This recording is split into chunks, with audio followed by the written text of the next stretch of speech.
Bom, vocês sabem que ontem foi meu aniversário. Alguns de vocês, obviamente, não têm necessidade de saber. Foi uma delícia. Quero agradecer por cada mensagem no Facebook, no meu telefone, em todas as coisas. Me senti muito amada por vocês. E é engraçado, sabe, gente? Pensar nisso tudo e a responsabilidade que a gente acaba se vendo diante de tantas coisas que as pessoas nos falam. Não é? É difícil, viu, gente? Porque eu quero dizer uma coisa. Nós, pastores, líderes, não somos seres assim. Nós somos homens sujeitos às mesmas paixões, a Bíblia fala. Ou seja, as mesmas emoções. Você tem ira? Eu também. Você tem desejos? Eu também. Mas nós queremos aqui, assim, declarar que o temor do Senhor é o princípio da sabedoria, amém? Se eu pudesse ensinar alguma coisa no dia do meu aniversário, era essa frase, assim, esse versículo que eu queria dizer. Porque quando a gente teme ao Senhor, então, tudo aquilo que é o nosso desejo, a gente acaba colocando em segundo, terceiro, quinto plano, para que a vontade do Senhor seja feita.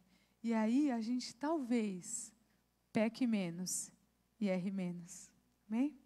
Então, muito obrigada por cada manifestação do teu carinho para comigo, meu marido, porque foi um mês enorme de aniversário, presentes que vocês deram através das células, vaquinhas. Muito obrigada, viu, gente? A gente foi muito honrado esse ano por vocês. Obrigada, igreja. Eu quero mais uma vez falar muito obrigada pelo amor e pela honra e pelo carinho que vocês têm nos tratado. Amém? A gente não é muito especial, não. A gente é filho igual a vocês. E vocês são sujeitos às mesmas bênçãos que estão sobre as nossas vidas. É aquela história, sabe? Desce sobre a barba de Arão. Então, eu creio que das mesmas bênçãos que o Senhor tem derramado para mim, para o meu marido, para a minha família, que elas possam escorrer para vocês. E que vocês sejam, em todas as coisas, guardados pelo Espírito Santo, especialmente nas vossas mentes. Amém? E é disso que eu vou falar nessa noite.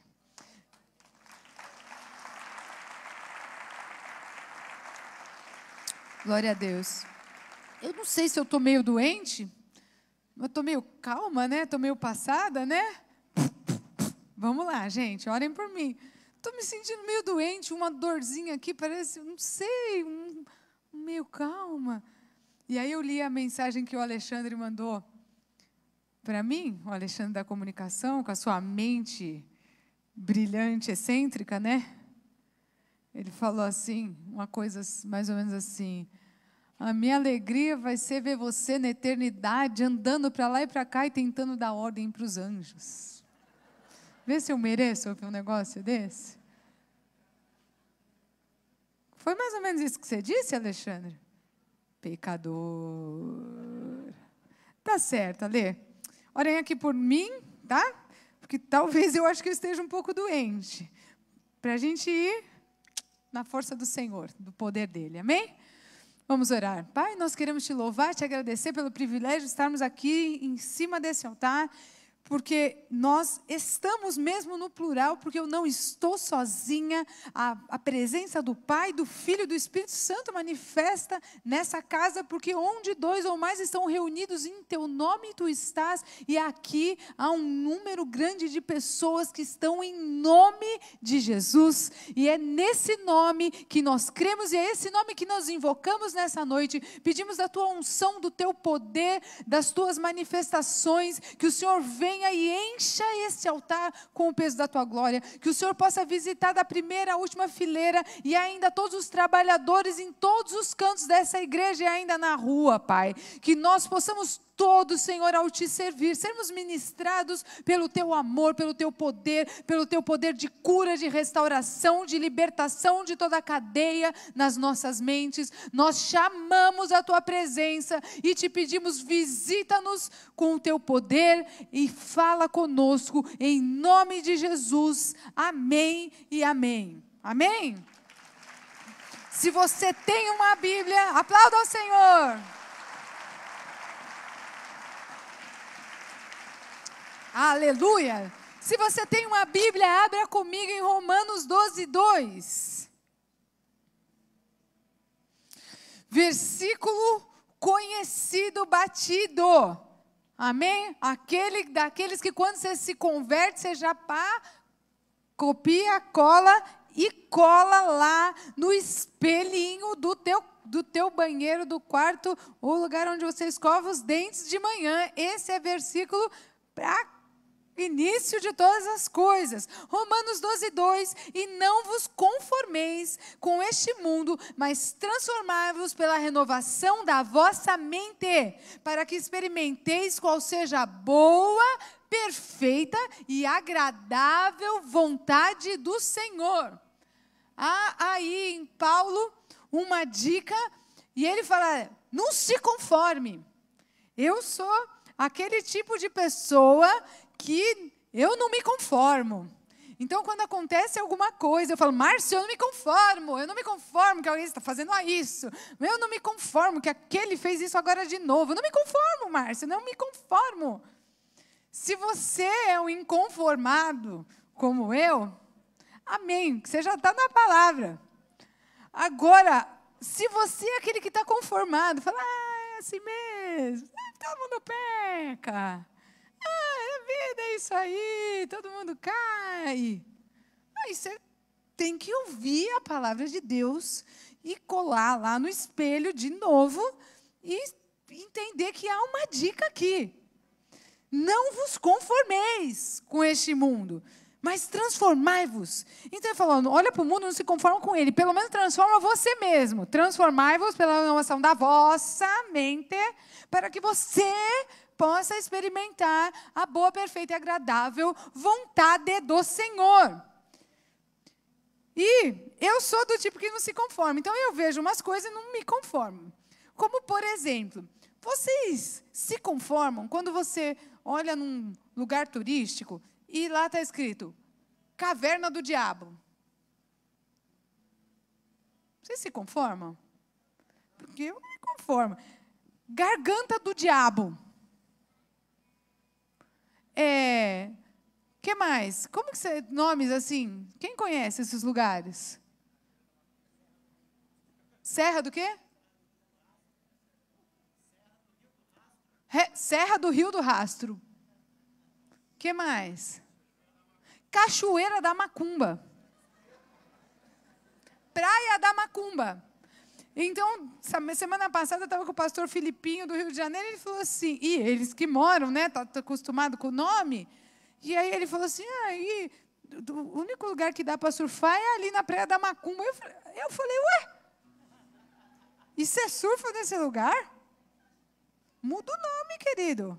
Então, por exemplo, tem um irmão aqui que veio para cá, para a igreja, e o apelido dele a vida inteira era Bodão. Eu não me conformava. O cara se converteu e todo mundo chamando ele de Bodão, Bodão. Eu falei, vamos mudar, gente. O nome dele vai ser Ovelhão. É o Ovelhão aí do som, vocês conhecem, não conhecem? Eu mudei o nome dele porque eu não me conformava. O cara convertiu chamando Bodão. O que é isso? É convertido, irmão. Que conversa é essa? Por exemplo, tem outro no som. O som é o que tem mais dessas coisas. Então, o nome do menino era Topeira. Cara, como é que o cara chama Topeira? Ô, Topeira, arruma o som. Eu cheguei, o dia que eu tive que falar isso, eu falei, eu não me conformo. Não me conformo, gente. E a igreja mais inconformada assim, a pastora chamando o menino do som de Topeira. Era o nome dele, todo mundo só chama ele de Topeira. É praticamente o nome. Não é verdade? Aí nós mudamos o nome dele, agora ele chama Top. E tem aquela setinha para cima. Tudo é top. Eu falo o top. Para cima. Ele é top. É para cima, não topeira. O que é isso? Topeira é um cara que topa para cá, topa para cá. Como assim? Nós somos top, para cima. Amém? Então, tem coisas que... O Marabras. O Sérgio da ONG, ele veio com um nome do mundo. O apelido dele era Barrabás. Cristo ou Barrabás, o ladrão da cruz? Como assim? Barrabás? Não. Tudo bem que a gente não vai te chamar de Sérgio, você tem seu apelido. Mas agora o nome dele é Marabras. Combina, entendeu? Não fui eu que troquei o nome dele. Deve ter sido algum inconformado aqui. Quem foi? Quem foi que mudou? Foi você? Glória a Deus pelos inconformados. Mas eu acho um absurdo ter um nome, por exemplo, de uma caverna linda na região de Registro, onde nós temos uma igreja Bola de Neve, lugar lindo, uma caverna maravilhosa. Alguém aqui já teve a oportunidade de estar nesse lugar? É um lugar lindo, lindo, lindo. Ali, enfim, no litoral sul, extremo sul de São Paulo, divisa ali com o Paraná, e o nome do lugar é Caverna do Diabo. Um lugar de Deus, lindo, lindo, lindo. Eu estive nesse lugar e falei, mas não pode, como assim? O negócio é do diabo? Não é do diabo, é de Deus. Ele fica com aquela discussão, Márcio, eu não me conformo. E ele não se conforma de eu ser tão inconformada, né? Por que esse negócio chama do diabo? E aí eu fiquei perguntando lá, porque tinham dado o nome do diabo, o dia que eu fui nesse lugar. E aí conta lá a história que era uma região de escravos, presta atenção, escravos, e os escravos descobriram que tinha um buraco escuro ali naquele canto.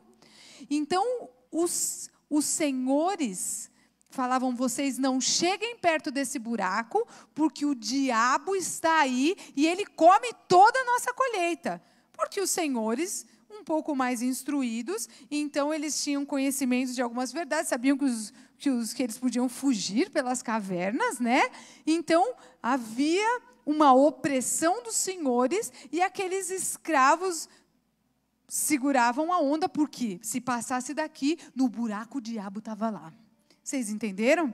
Eu não sei quanto a vocês, mas a minha mãe, a família dela é do interior daqui de São Paulo, essa região do Vale do Paraíba, sabe, a Dutra, quando ela liga com o Rio São Paulo, ali tem uma regiãozinha que chama Engenheiro Passos, Queluz, Resende. Vocês sabem essa regiãozinha? E nessa regiãozinha ainda há muitos hotéis fazendas, que são centenários da época dos escravos.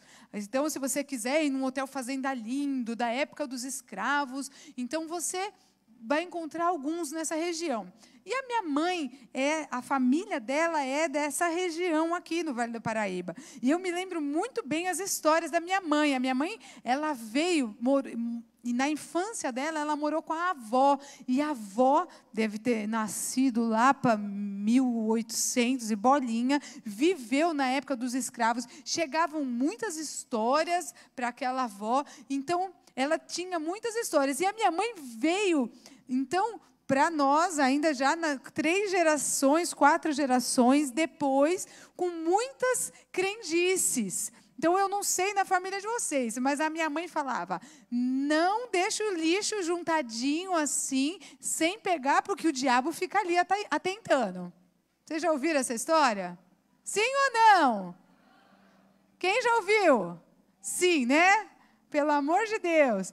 A minha mãe tinha umas histórias. Por exemplo, essas histórias folclóricas. Então, ela não... Falava assim, não, ela morou perto do Rio Paraíba, na verdade, que é um rio lindo, né, ali naquela região. Então, a avó falava assim, olha, não pode ir no rio à noite, depois que anoitece, depois das X horas, porque lá tem mula sem cabeça. E tinha mula sem cabeça, e tinha saci, e tudo aquilo que era lenda e folclore popular estava muito arraigado ainda na minha mãe até ela se converter. Aí depois eu, criança inconformada, falava, por quê? Cadê o diabo? Eu quero ver. Deixava o lixinho lá, varria, deixava o lixo, ficava esperando ele vir. Falava, vamos lá, será que é hoje que ele vem? Não, se ele vier, eu dou uma bica, Criança não tem essas coisas na cabeça. Falou que o diabo vai vir, você fica esperando. Porque criança não tem mente de escravo, criança tem mente de livre. Mas aí a gente vai crescendo e vai aprendendo um pouco da cultura e dessas culturas folclóricas do nosso país. E aí eu fui ler, estudar, e passado alguns anos, e nós descobrimos que a história do lixo também tem a ver com os escravos. Por quê? Porque os senhores, eles eram senhores das mentes dos escravos. Então, havia as escravas e elas juntavam, elas eram pessoas humildes, vindas da África, com toda uma condição humilde, e aí, eventualmente, juntava. Então, os senhores falavam, se deixar então, e eles tinham muito medo do espiritual. Então, se deixar o lixo, o diabo vai vir. E eles, com muito medo, então, faziam bem o serviço. E tantas outras lendas, e as lendas dos bichos, e essas outras lendas também são lendas que vieram para quê? Para amedrontar. Então, por medo das pessoas irem até o rio. Lembrei, o negócio do rio não era mula sem cabeça, era o tal do caboclo d'água. Minha mãe... Alguém já ouviu falar desse troço? Já ouviram? Então, tinha caboclo d'água perto do rio. Por quê? Para que a pessoa não tivesse acesso ao rio, porque ali ela podia vazar. Vocês estão entendendo? Então, o que nós vamos inventar? O caboclo d'água, porque é ele que vai aprisionar. Você até pode ir, filho. Não sou eu que estou falando para você não ir. Eu só estou te avisando, porque o caboclo d'água vai te pegar. É tipo o homem do saco. Vocês estão entendendo? Só que as crianças de hoje não têm medo de homem de saco nenhum, Cadê o saco? Onde que está? Então... escravos não eram apenas escravos, porque eles tinham um dono, Mas a cultura da escravidão, ela estava inserida naquelas pessoas. Vamos ver se vocês vão entender. Então, a história, todas essas histórias, elas estão sendo criadas num determinado momento para que seja um contexto de escravidão. Não só a propriedade. Então, haviam muitos escravos que eles, ao receberem suas cartas de alforria lá, quando a princesa... Como é que é o nome da mulher? A princesa Isabel assinou lá a carta de a libertação dos escravos. O que aconteceu com esses escravos? Eles,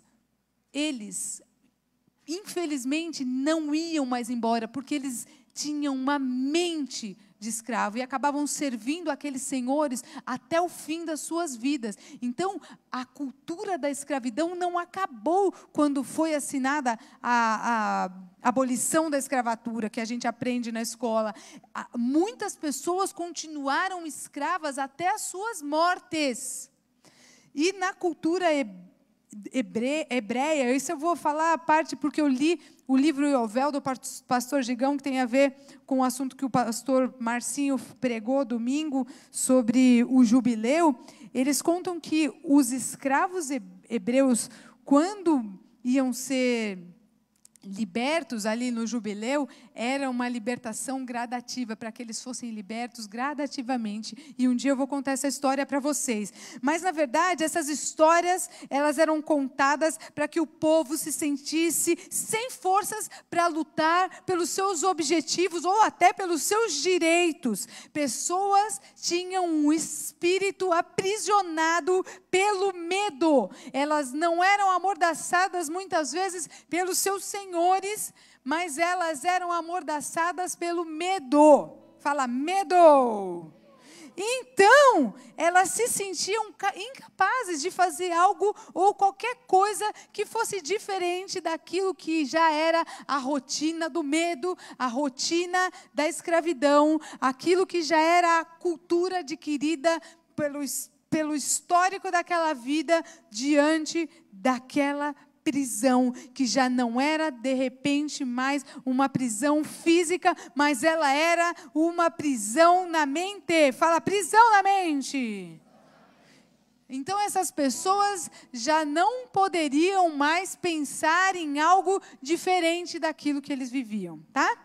Então, se você voltar no versículo que nós lemos de Romanos 12, 2, a palavra vem e nos exorta a nos sermos inconformados. E ele fala, não vos conformeis com esse mundo, mas transformai-vos pela renovação da vossa mente, para que experimenteis qual seja a boa, perfeita e agradável vontade do Senhor. Então, no momento em que nós somos feitos novas criaturas, há uma recomendação do Espírito Santo de Deus para que nós renovemos a nossa mente. Isso significa que a nossa mente deve estar alinhada com a mente de Cristo. Por isso que eu falo, gente, não dá para a gente ficar chamando o cara de topeira ou de demônio, de nome de... Não dá. Porque quando a pessoa ela se encontra com Cristo, ela se torna uma nova criatura. E muitas pessoas na Bíblia, vocês conhecem a história, Deus mudou o nome delas. Porque, por exemplo, Jacó, ele era, o que era a tradução de Jacó? Usurpador. E então Deus, quando ele tem uma experiência poderosa com Deus, Deus muda o nome dele e ele se torna Israel. Aquele que era um usurpador, aquele que já teve toda uma história complicada desde o parto dele e a vida inteira ele tem uma história difícil com seus pais e especialmente com teu irmão. No momento em que ele tem uma experiência poderosa com Deus, com um anjo de Deus, então o nome dele é transformado. Nós também... Existem muitas histórias de pessoas, mas nós vamos falar de 2 apenas. E nós conhecemos bem a história de Paulo, o apóstolo Paulo. O apóstolo Paulo era o nome de batismo do cara, o nome de nascimento dele, lá no registro dele, era como igreja? Saulo. O nome dele era Saulo. Saulo era um perseguidor de cristãos, era um doutor da lei. E ele era bicho ruim. O cara era cabuloso nas obras das trevas ali. Mas há um determinado momento que ele está num caminho, ele tem uma experiência poderosa com Deus, uma experiência poderosa com o Espírito Santo. Ele é, então, confrontado pelo Senhor, ele é transformado. E o que acontece com ele? O nome dele é mudado. E o Senhor muda o nome dele para Paulo. Então, o que eu quero dizer para você é que há uma proposta de algo novo, de coisas novas, de uma mente nova, renovada por Cristo, para que a gente possa experimentar a boa, perfeita e agradável vontade do Senhor. Nós precisamos não ser conformados. Amém? Então, a nossa mente precisa estar alinhada com a mente de Cristo. E se você ler em 1 Coríntios 2,16, e diz o seguinte, pois quem jamais conheceu a mente do Senhor para que possa instruí-lo? Mas nós temos a mente de Cristo. Aqui então o autor, ele fala, é impossível, quem que pode conhecer como funciona o mecanismo da mente de Deus? Mas nós temos a mente de Cristo. Então, quando Jesus morre, ele deixa o Espírito Santo e nos dá a possibilidade de termos a mente de Cristo. Então, ter a mente de Cristo não quer dizer que você vai parar de exercer controle sobre a sua mente, mas há uma proposta para que você controle a sua mente de maneira que você possa pensar como Jesus pensaria.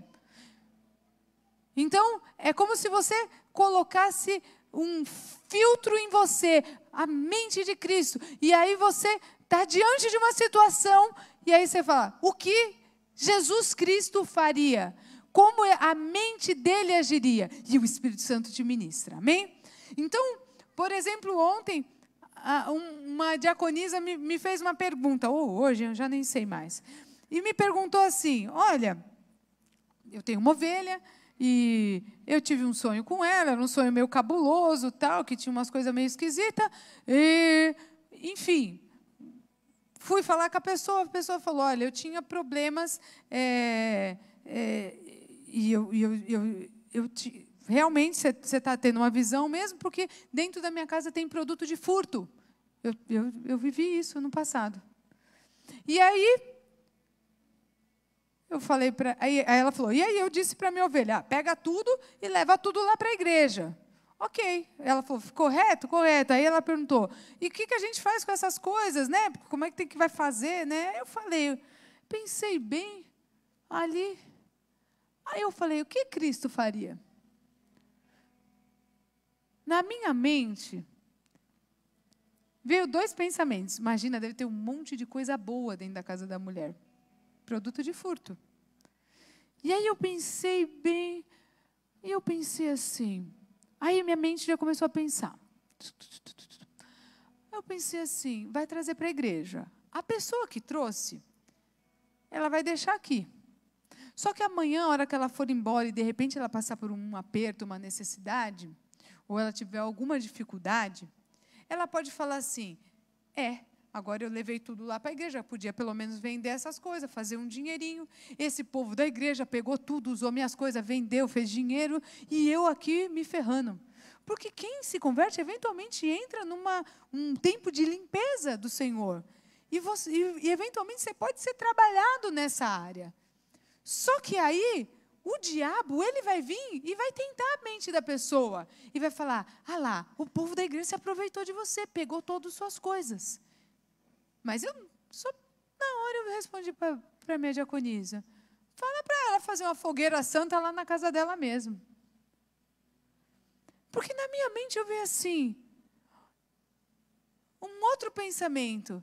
E se tivesse uns notebook? E se tivesse, de repente, uns tablets que a gente está precisando em tal coisa? E se tivesse roupas que a gente pudesse abençoar o pessoal da ONG? O que eu disse é que, na verdade, todos nós somos tentados. E eu falei para a minha diaconisa, nem olha o que tem, fecha num saco e manda ela dar um fim ela mesma, se essa for a decisão do coração dela diante de Deus. Porque, eventualmente, até os santos de Deus podem ser tentados a ficar com objetos que são produto da morte ou da infelicidade de muitas pessoas.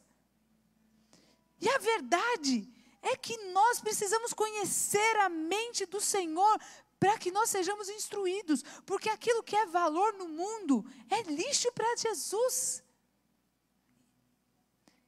Muitas vezes, aquilo que a gente valoriza e quantifica é nada para Deus. Então, não é à toa que Paulo, lá em Coríntios 6:12, falou, olha, todas as coisas me são lícitas, mas nem tudo me convém. Porque Paulo, ele sabia controlar o seu entendimento para não praticar atos que fossem contra aquilo que ele cria no Evangelho. Então, nós não podemos deixar a nossa mente à mercê das coisas e dos valores deste mundo. Por quê? Porque nós somos livres. O que eu estou querendo dizer aqui para vocês, igreja, é que muitas vezes nós somos libertos, mas nós vivemos debaixo de uma cultura maligna que nos aprisiona a coisas que são tão pessoais, a valores que são tão próprios deste mundo.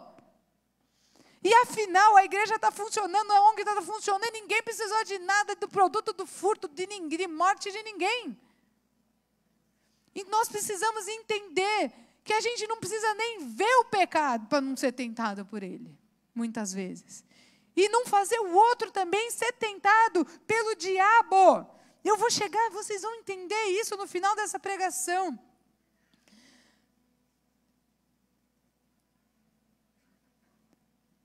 Satanás sabe muito bem que nós somos responsáveis por exercer controle na nossa mente.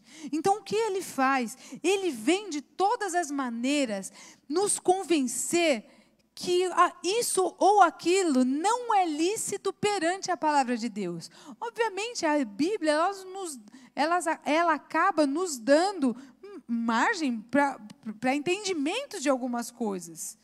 Então, como escravos, a nossa mente, ela vira alvo de muitas investidas do maligno. Está difícil, igreja? Está tudo bem? Se você não entender, levanta a mão, a gente faz igual na escola, não tem problema nenhum, tá bom? Então, o que acontece? A maioria das pessoas pensa mais bobagem, mais besteiras do que realmente acontece nas nossas próprias vidas. Então, eventualmente, você lida com pessoas que estão na igreja ou que vêm do mundo e elas têm um ciúme, e é um ciúme louco da esposa, ou é um ciúme louco que a pessoa está vestindo essa roupa por quem? Para quem? Está fazendo isso para quem? Por quem? Tem ciúme do marido. O marido demora 5 minutos, começa a ensurnar e fica louca. Mente de escravo. Tem gente que lida. Então, a mente de escravo, ela faz com que você pense as coisas muito maiores, ou diferentes, ou distorcidas daquilo que realmente é, porque você pensa de acordo com aquilo que você foi criado, educado e vivido durante toda a sua cultura. E Jesus fez: eu vim para que tenham vida e vida em abundância, mas você continua sendo um miserável. Por quê? Porque a mente é de escravo. Jesus vem e fala: vinde a mim, todos vós que estáis cansados e sobrecarregados, que eu vos aliviarei. Só que aí você não vai a Ele, porque a tua mente é de escravo. Você fala: estou cansado. E não vai para ser livre e trocar o fardo com o de Jesus. Porque a mente, ela é de escravo. Pastores lidam com muitas pessoas. Então, essa semana, a pessoa me escreveu uma coisa, porque o marido dela estava isso, estava aquilo, porque ele não estava cuidando da casa, porque ele não estava fazendo nada, porque ele não estava agindo. Eu falei: e o que eu tenho a ver com isso, irmã? O que a pessoa esperava? Que eu ligasse para o marido, que eu falasse para ele cuidar dela, que eu falasse para ele ter mais atenção com o filho, que eu falasse não sei o quê. Por quê? Porque a mente é de escravo. Então você acha que alguém tem que fazer alguma coisa por você. E eu falei: filha, a palavra de Deus fala que a mulher santa é dificular. A palavra de Deus fala que a mulher, ela é a coluna da casa. Se você está com tanto problema, por que você devia estar pelo menos 10 quilos mais magra de tanto jejuar pelo teu marido, irmã? Porque eu não tenho que jejuar pelo teu marido. Quem tem que fazer isso é você mesma.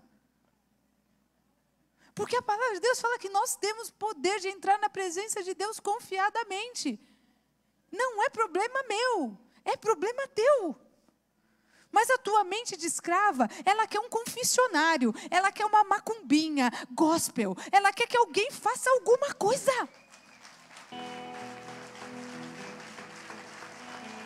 Você é livre, você tem acesso direto ao trono de Deus. Vai lá e fala: Deus, olha o meu marido, ele é teu, o meu marido é teu, eu não aceito, Satanás vai sair da minha casa agora, em nome de Jesus. Você não toca no ungido de Deus, e ela baixar, e eu vou jejuar, e eu vou clamar, porque o meu marido é teu, ele é teu, e eu não aceito, Senhor. Pai, em nome de Jesus. E aí se arruma, fica bonita para o marido, estamos pronta.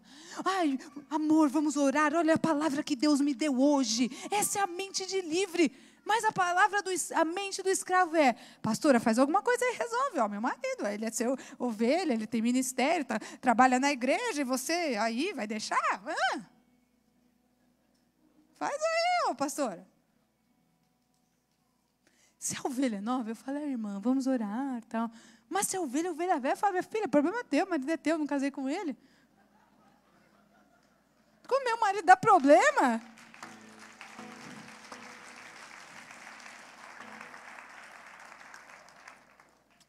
seu marido dá problema, o meu também dá. Ele abre as portas, deixa tudo aberto, ele tira a roupa, deixa lá, ele vai fazendo as coisas dele. Até a hora que eu chego e falo, a empregada ainda não veio. Quer dizer, ou eu sou empregada, ou... Entendeu? Não tem uma empregada lá em casa. Ou eu sou sua escrava, ou eu sou liberta. Então, vamos decidir aqui, marido. Não é verdade? Porque o problema da gente, a gente resolve no altar do Senhor. É a mente de gente que tem acesso direto. Ai, tem marido que briga com a esposa, porque ele vem da cultura dele lá. E fica, você não é submissa, você não é submissa, você não é submissa, e você não é sacerdote, seu escravo. Cuida dela, honra ela. Abençoa a vida dela. Põe ela para orar. Mas a mente de escravo, ela acusa. Ela acha um problema. Ela fica lá sofrendo, e não desenrola. Se Deus nos deu autoridade, usa ela no nome de Jesus. Se a sua mulher não é submissa, meu filho, dobra o joelho e fala, amor, vamos orar. Traz uma palavra de submissão. Mas aí você começa a se analisar também, se não é você que é um grosso, um autoritário, um machista, usando a palavra submissão para exercer o seu machismo, o seu governo, a sua crueldade. Tem que entender isso, porque a gente começa a viver mente de escravo. E a palavra diz, não vos conformeis com esse mundo, mas transformai-vos pela vossa mente, para que você possa experimentar o quê? Boa, perfeita e agradável vontade do Senhor. Então, o escravo é aquele que faz o que é errado como se fosse certo. É aquele que fala usa um jeitinho esquisito para falar do lixo, em vez de falar, tira logo esse lixo aqui que nós não queremos saber de porcalhada, mas usa uma maneira de oprimir, uma maneira de enganar, uma maneira de aprisionar, para que tudo funcione do jeitinho que ele está acostumado, e aí fique todo mundo na mente de escravo. Então faz atos, coisas erradas, como se fossem certas. Então, vou falar uma coisa. Por exemplo, como é que Satanás convence você a pecar? Mente de escravo.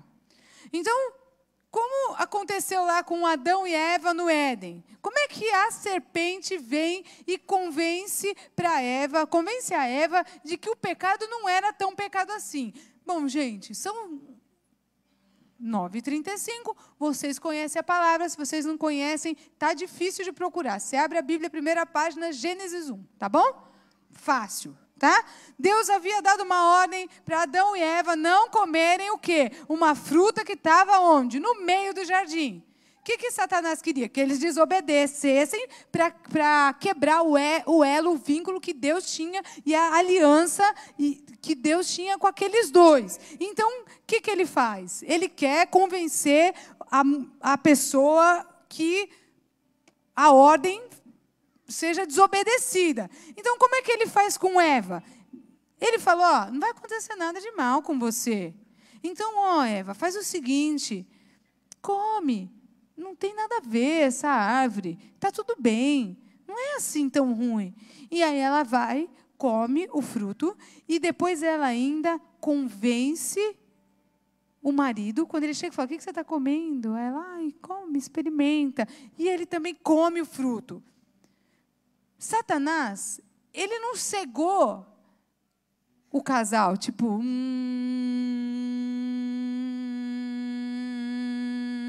comeu, viu, ficou cego. Ele vai, por quê? Por convencimento, fazendo com que aquele casal voluntariamente comece a pensar, não tem nada de mal comer da fruta, da árvore. É só mais uma árvore no jardim, nós temos milhares de árvores, por que eu não posso comer essa? Vou comer, comi, foi, já era. Todo mundo beija, por que eu não posso beijar? É amor, eu amo, porque todo mundo tem relação, eu também posso, é amor, a gente se ama, vai casar daqui a 9 anos, então está tudo bem. Porque a gente se ama. Pastor, por quê? É um elo, é um vínculo. Mas você vai sutilmente sendo enganado. Você tem conhecimento das verdades, mas a mente de escravo, ela começa a falar, não, o mundo faz, todo mundo faz. As pessoas que se amam mesmo, elas fazem, está tudo bem. Então, ele vai persuadindo para que as pessoas voluntariamente pensem e façam de maneira errada. Pensem e ajam de maneira errada.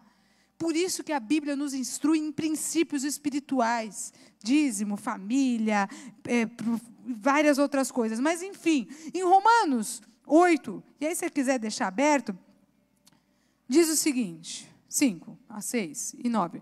Pois os que são segundo a carne se inclinam para as coisas da carne, mas os que são segundo o Espírito para as coisas do Espírito, porque inclinação para a carne é morte, mas a inclinação do Espírito é vida e paz. Pula, vós porém não estáis na carne, mas no Espírito, se é que o Espírito de Deus habita em vós. Mas se alguém não tem o Espírito de Cristo, esse tal não está nele. Então nós vamos definir aqui com esse versículo 2 tipos de mente: a mente carnal e a mente de Cristo. O que está na carne pensa as coisas da carne, e os que estão no Espírito pensam segundo o Espírito, mas a inclinação da carne é morte e a inclinação do Espírito é paz. Se não está na carne e está no Espírito, o Senhor habita em vós. E se alguém não tem o Espírito, então esse não é de Deus. Se não tem o Espírito Santo, não é de Deus, acabou.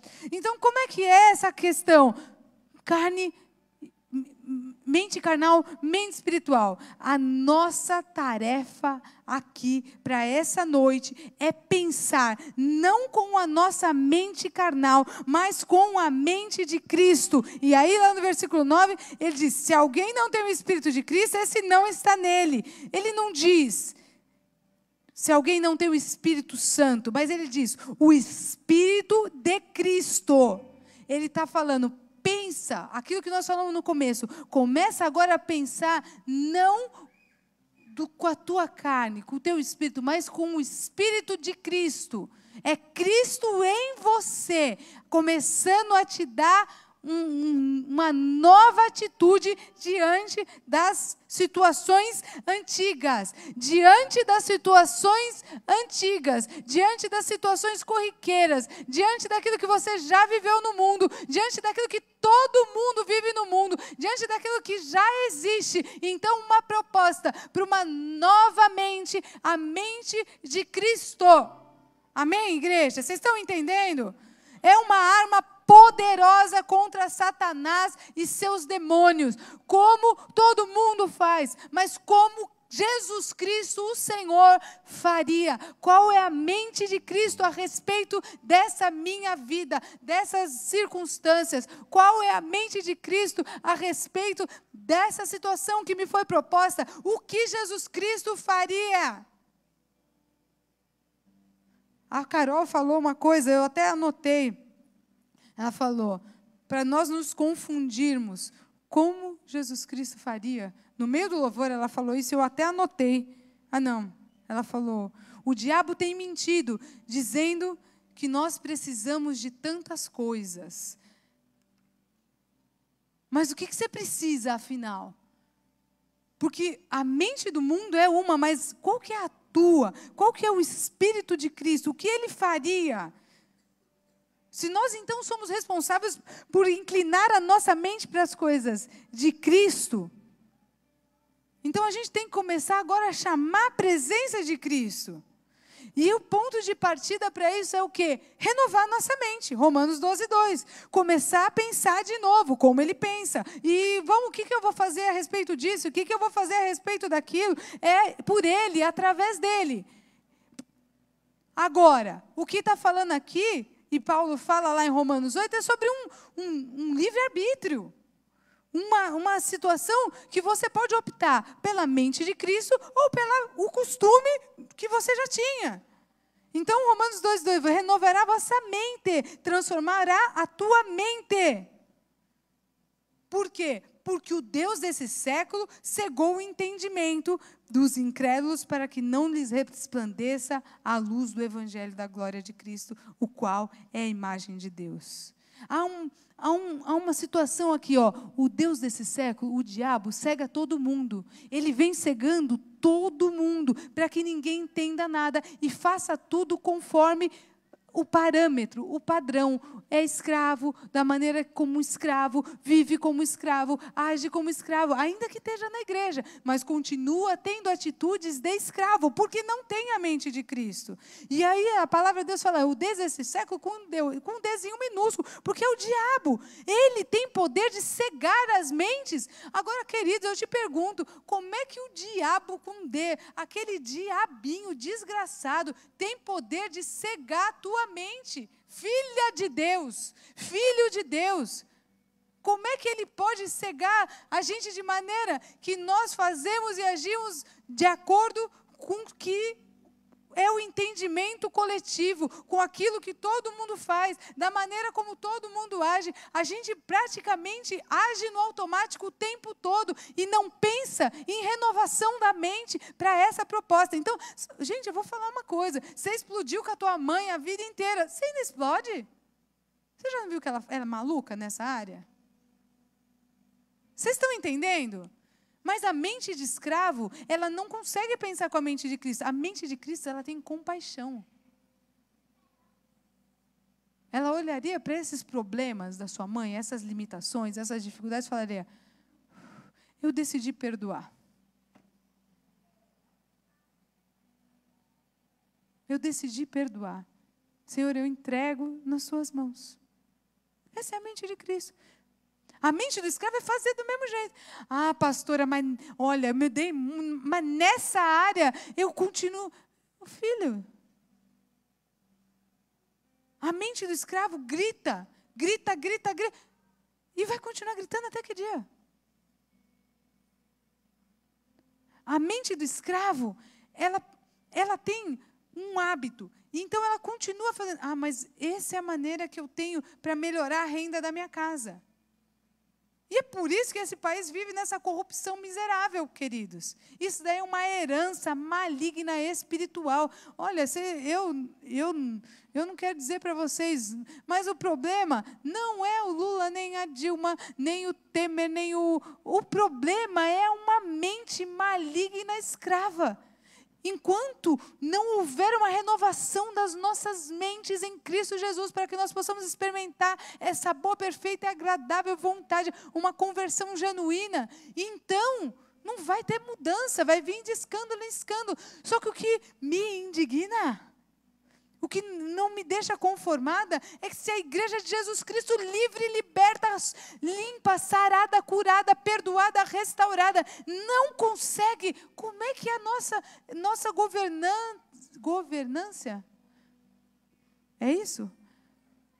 Vai ser liberta. Como é? Porque eles precisam ver a luz, eles precisam ver uma esperança, eles precisam. Então a palavra de Deus fala que o diabo cega as mentes, cega o entendimento dos incrédulos. Só que, infelizmente, o diabo, a gente começa a perceber que o diabo cega o entendimento daquele que crê também, não só dos incrédulos. Sabe por quê? Porque a gente abre legalidade, abre espaço para ele na nossa mente. Para quê? Para que ele possa agir e cegar. Você vê pessoas em casas, em mansões fechadas por muros gigantes. Não é verdade? Quanto mais rico, mais alto é o muro, não é verdade? Quanto mais próspero, mais alto é o muro. Por que as pessoas, os ricos, fazem muros altos? Para que ninguém entre, para que ninguém enxergue o que tem lá dentro. Só que quem está lá dentro, ele fica com uma visão limitada ao muro. E nunca avança, não consegue ver além dele. Então, é assim que o diabo faz com as pessoas. Ele constrói muros em volta das pessoas para que elas não enxerguem nada além da muralha. É uma visão distorcida. E muito crente, ele tem seu próprio entendimento. E ele fala, Deus falou comigo, Deus está falando comigo, Deus está falando comigo, é de Deus, olha, eu tive uma confirmação em Deus. E ele vai se fechando cada dia mais, cada dia mais. Queridos, isso é o diabo. Ah, Deus falou que é, Deus está falando que é isso, eu entendi. Só você ouviu isso de Deus. Mas sabe o que é isso? É um murinho que Satanás está construindo para que cada vez você se veja mais fechado de dentro do teu próprio entendimento, para que você ache que você ainda está em Deus, que você está ouvindo, mas na verdade você está aprisionado como um escravo que não tem mais o Senhor, não é mais servo de um senhor de engenho. Mas ele continua cativo, porque agora ele usa a religião. Vocês estão me entendendo, igreja? É o teu próprio entendimento. E a palavra fala, não se estribe do seu próprio entendimento. Então a gente precisa entender. Então, faz 2 segundos que eu falei, olha, o diabo usa a legalidade para que Satanás possa te atacar. Não falou isso? Como que isso acontece? Vamos entender. O diabo, ele não tem superpoderes. Essa é a primeira coisa. Deus é onisciente, tá? Deus é onisciente. Deus sabe o que passa no teu coração, o teu pensamento. A palavra fala, a palavra não me chegou à boca, Senhor, e tu já conheces. Esse é Deus.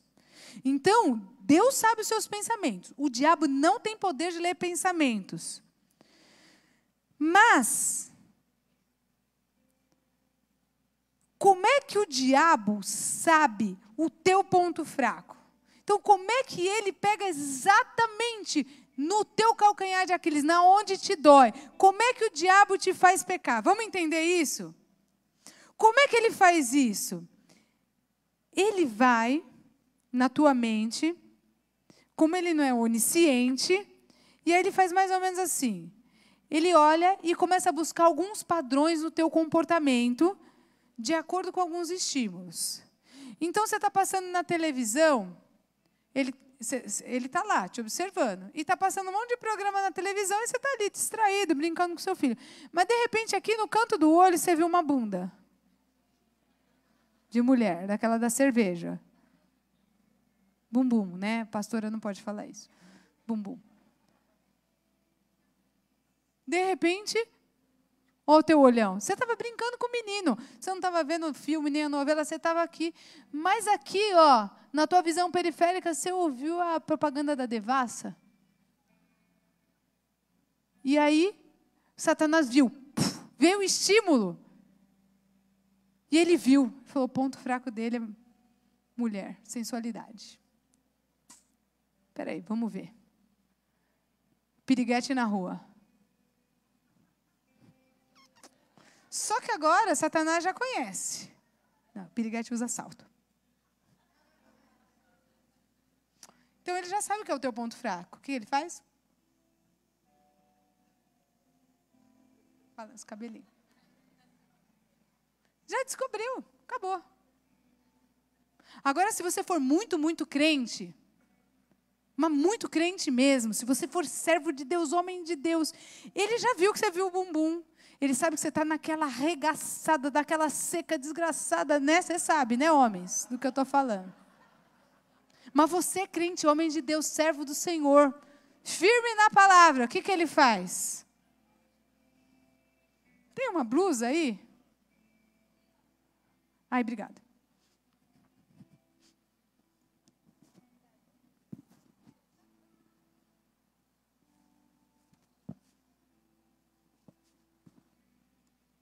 Ele já viu que você viu lá, né, a propaganda.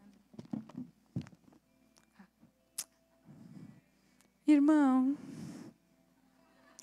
tô tão carente.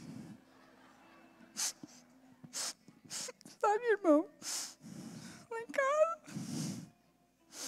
meu marido.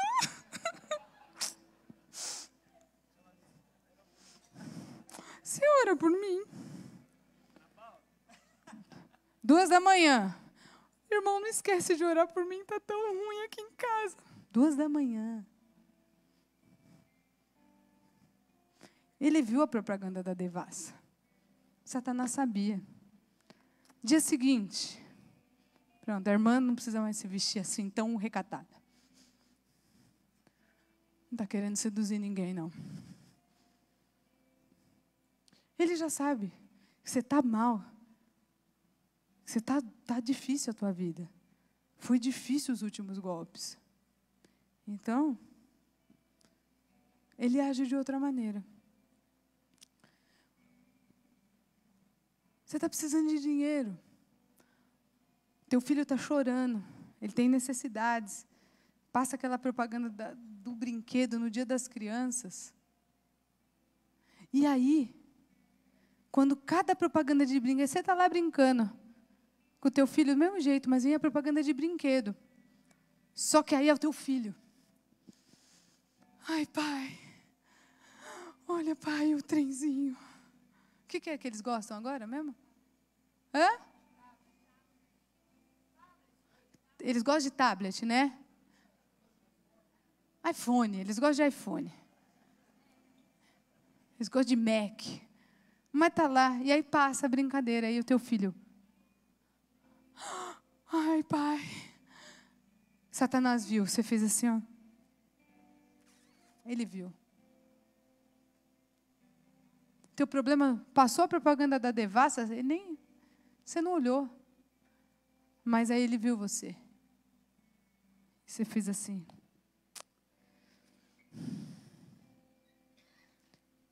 Ele não é onisciente. Só que amanhã, você está no ônibus, indo para o teu trabalho, senta um cara do teu lado e fala, arrumei uma maneira de ganhar um dinheiro, mas é dinheiro, não é de pouco não, é de muito. Aí você pensa, o tablet, o meu filho, o dinheiro, só dessa vez. Satanás, ele não é onisciente, mas ele conhece a mente do escravo. E ele se envolve de maneira que o liberto continue agindo como o escravo. Ele não pode saber o que passa no teu coração, mas ele te sonda, e ele te sonda, e ele te sonda, e ele te sonda com estímulos, e esses estímulos são setas que ele lança contra nós, com uma angústia, com uma depressão, com uma propaganda, com algo, e ele começa a falar, eu conheço, essa é a fragilidade desse, essa é a fragilidade dessa, esse é o medo desse, essa é a dor desse, esse é o problema desse, esse é o problema desse, e a partir daí ele começa seta, até que você fala, é de Deus, foi Deus, Deus está nisso. Sabe por quê? Porque ele não pode controlar a tua mente, porque a tua mente é controlada por você. Deus deu o governo da tua mente nas tuas mãos, te deu o livre-arbítrio. Mas,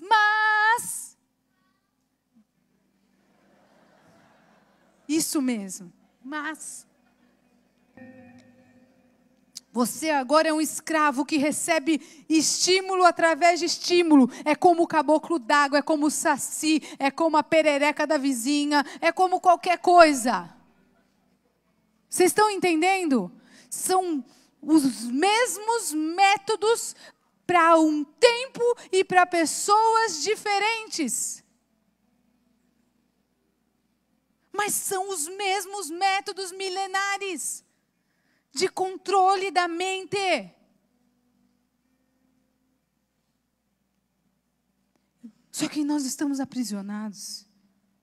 Se o diabo vê uma resposta positiva a respeito daquilo que é a fragilidade do homem, então ele vai no ponto fraco e prende a mente deste homem com as muralhas, as muralhas, as muralhas, as muralhas, as muralhas. Então você já é livre, a sua carta de alforria já foi assinada, só que você ainda é um escravo e vai morrer escravo achando que é livre.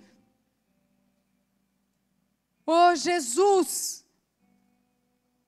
Satanás, ele vem com uma espécie de tentativa e erro. Tentativa e erro. Ele vai fazendo isso até conseguir detectar todos os teus pontos fracos. Então ele faz um mapa a teu respeito e ele começa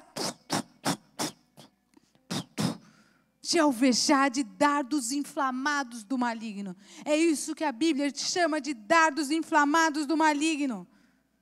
E ele acaba acertando mais do que erra, porque não há um romper, porque não há uma resposta positiva tua, falando, eu sou livre, eu não acredito mais que o lixo traz o diabo. Eu creio que Jesus Cristo é Senhor e Salvador, e se o diabo vier no meu lixo, eu chuto ele. É isso que o Senhor está esperando da igreja santa e restaurada do Senhor. Amém, igreja? Agora, Satanás está acabando, acertando mais do que errando, porque há um povo escolhido que se chama pelo seu nome, mas esse povo está debaixo de um governo maligno de Satanás. E é hora de nós buscarmos a libertação das cadeias e das prisões das nossas mentes, para que nós então possamos experimentar a boa, perfeita e agradável vontade do Senhor. Para que nós possamos experimentar qual seja a boa, perfeita e agradável vontade do Senhor. Salmos 4:23 diz: o Senhor acima de tudo o que se deve preservar, guarda o íntimo da razão, pois é da disposição do coração que depende toda a sua vida.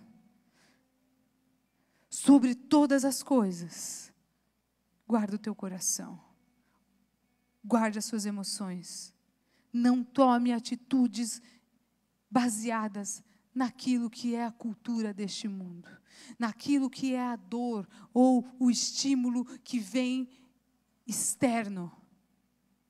O Senhor manda, o Senhor te dá a dica para você ser feliz. E Ele te fala,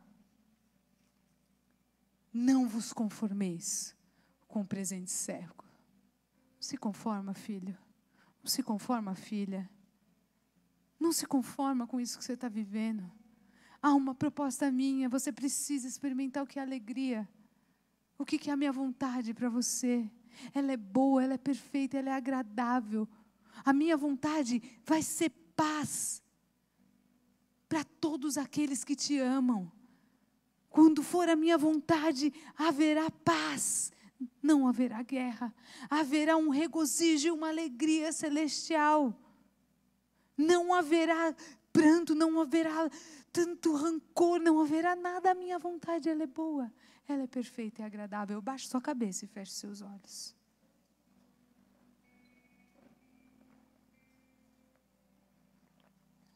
Se você veio pela primeira vez nesse lugar, ou segunda vez, e ainda se sente escravo das obras das trevas, se você veio desse mundo, se você estava debaixo desse domínio de escravidão, há uma proposta para uma libertação. O nome dela é Jesus Cristo. Ele é o único que sara, que salva, que liberta. E Ele pode te dar vida, vida eterna e vida em abundância. Se você quiser isso, você pode fazer uma oração. E você está uma oração da tua libertação. Essa oração é buscar a Jesus como seu Senhor e Salvador. E chamar Ele para perto da tua vida. E essa é uma proposta para essa noite. Se você quer isso, se você deseja uma transformação na sua vida, levanta uma das suas mãos no lugar onde você está e eu vou orar por você. Você não precisa fazer nada, mas você precisa confessar Jesus agora, falar com Ele agora. É você e Ele, não sou eu. Todas as pessoas estão de cabeça baixada, olhos fechados, porque isso é com você e Ele agora. Se você levantou essa sua mão, ou se você ainda não levantou, ainda há tempo, eu vou orar com você. Repete essa oração comigo. Jesus, eu não quero mais ser escravo. Não quero mais ser escravo. Eu agora, Senhor, não me conformo com as coisas desse mundo. E eu quero transformar a minha mente para que eu possa experimentar isso aí. A boa, perfeita e agradável vontade do Senhor. Para a minha vida, para os meus e para a minha família. Por isso, nessa noite, eu recebo Jesus como meu Senhor e como meu libertador. E faço essa confissão de todo o meu coração. Faço essa confissão de todo o meu coração. Em nome de Jesus. Em nome de Jesus. Amém. Eu vou orar por você. Continua com a tua mão levantada. Pai, eu quero clamar pelo teu espírito de vida, de salvação e de libertação sobre cada filho, cada filha, cada visitante aqui nessa noite. Que o Senhor os visite com o teu poder, com a tua glória, com o teu amor. E que eles possam ter experiências espirituais em nome de Jesus, experiências sobrenaturais, que eles possam experimentar, Senhor, que Tu és um Deus vivo. Essa é a minha oração, Senhor. E eu faço em nome de Jesus. Amém e amém. Dá uma salva de palmas, igreja.